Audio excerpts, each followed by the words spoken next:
The Samsung Galaxy S26 Ultra might be the best Android phone you can buy right now.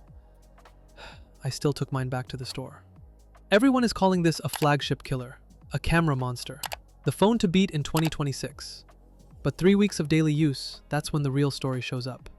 Because the honeymoon phase is already over and some cracks are starting to show. Let's get into it.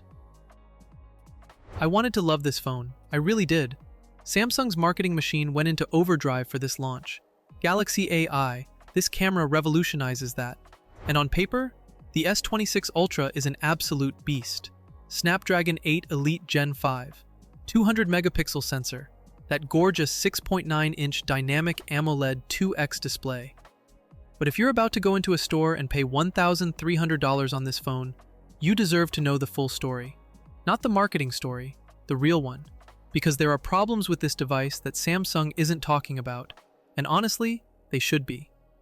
I'm going to break this down into the stuff Samsung got right, the things that drove me crazy, and the deal breakers that made me return it. Let's start with the most obvious problem, and honestly, the one that surprised me the most, the camera bump.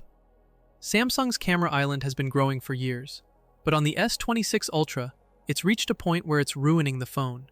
This isn't a minor annoyance, this is a design failure, not a premium feature. A design choice that prioritized the spec sheet over your desk. Watch what happens.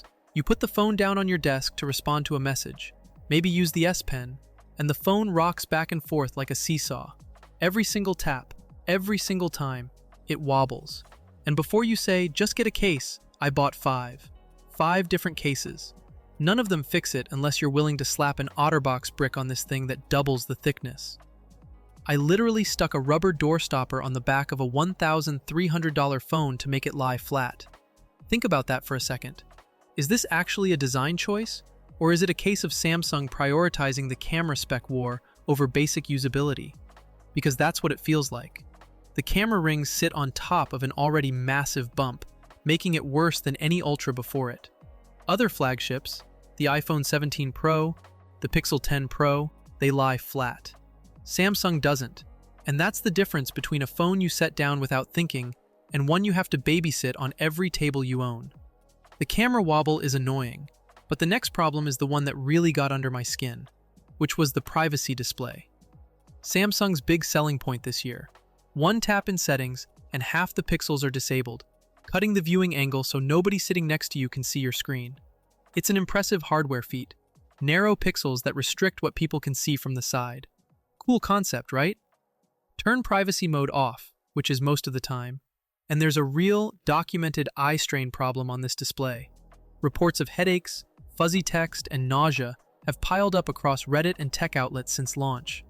Some users blame the privacy pixel structure. Others say they had the issue with privacy mode completely turned off. What everyone agrees on is the likely root cause.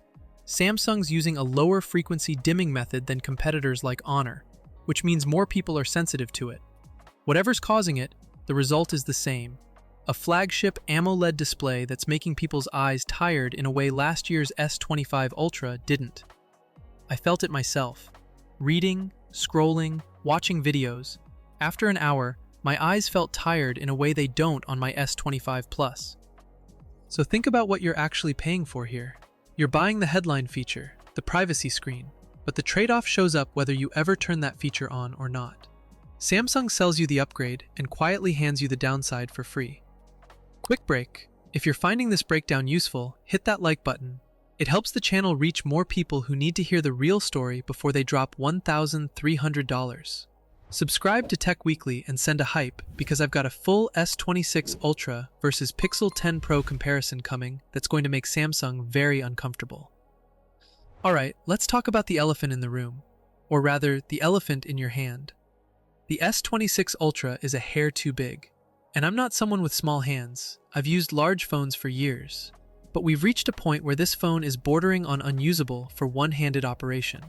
It's so wide that reaching across the screen is nearly impossible without adjusting your grip. Stretching to the top? Forget about it. Samsung has a hidden one-hand operation plus mode that helps, but it's a band-aid on a broken arm. The fundamental problem is that the device is too wide, too heavy, and the sharp corners dig into your palm during extended use. You end up re-gripping the phone constantly just to get through a normal text conversation. And here's the question I keep asking myself. If the S25 Plus, last year's phone, is smaller, lighter, has a display with none of these comfort complaints, and costs $300 less, what exactly is the S26 Ultra giving you that justifies all these compromises? That's not a rhetorical question. I'll answer it and say, not enough.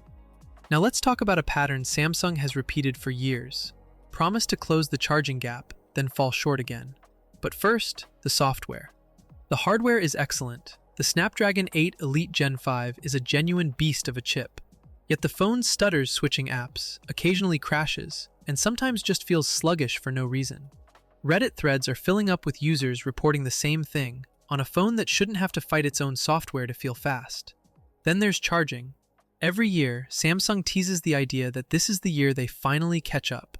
This year, it's 60 watts, the fastest a Galaxy has ever charged, which means topping off from low battery actually takes meaningfully less time than the S25 Ultra did.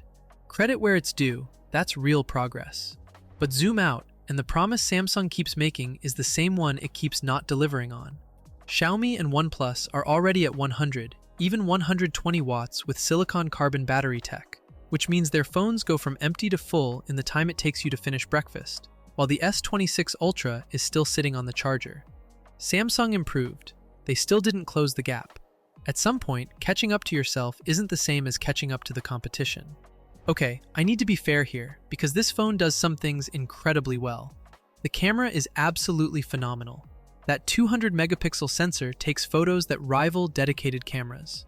The 5x periscope zoom is genuinely useful. Night photography is right up there with the Pixel 10. Galaxy AI features, when they work, are impressive. Real-time translation during calls, the photo assist background replacement, the camera coach suggestions. These feel genuinely useful, not gimmicky. Battery life is solid. A full day with heavy use, no question. The Snapdragon 8 Elite Gen 5 is power efficient when the software isn't fighting it. And the build quality, the premium feel in your hand when you first pick it up, that's undeniable. Samsung knows how to make a phone that feels expensive. But here's the honest take. All of that was true on the S25 Ultra too, and the S24 Ultra before it. Samsung's Ultra is nearly identical to the last 3 generations. The differences don't make a huge impact in daily use, and that's the real problem. So here's my verdict after 3 weeks. The Samsung Galaxy S26 Ultra is a really good phone with frustrating flaws that Samsung refuses to address. It's not a bad phone. It's arguably the best Android you can buy, but best doesn't mean worth buying. If you're coming from an S22 Ultra or older, you'll feel the difference. The camera, the chip, the display, even with the trade-offs, it's an upgrade. But if you're on an S25 Ultra or S25 Plus, don't bother. The S25 Plus gives you 90% of this experience for $300 less, with none of the display comfort complaints, no camera wobble, and it's actually comfortable to hold. If you're about to drop $1,300 on a phone, you deserve to know the full story. The S26 Ultra is the best phone Samsung makes, and I still took it back to the store. Subscribe to Tech Weekly right now so you don't miss a single update. Every leak, every confirmation, every spec, we cover it the moment it drops. Next up, a full S26 Ultra versus Pixel 10 Pro breakdown. And the Pixel wins on the one thing this whole video was about: comfort. That's coming soon. Drop a comment below. Do you have the S26 Ultra? Are you experiencing any of these issues? Or do you think I'm being too harsh? I read every single one. Until next time, peace.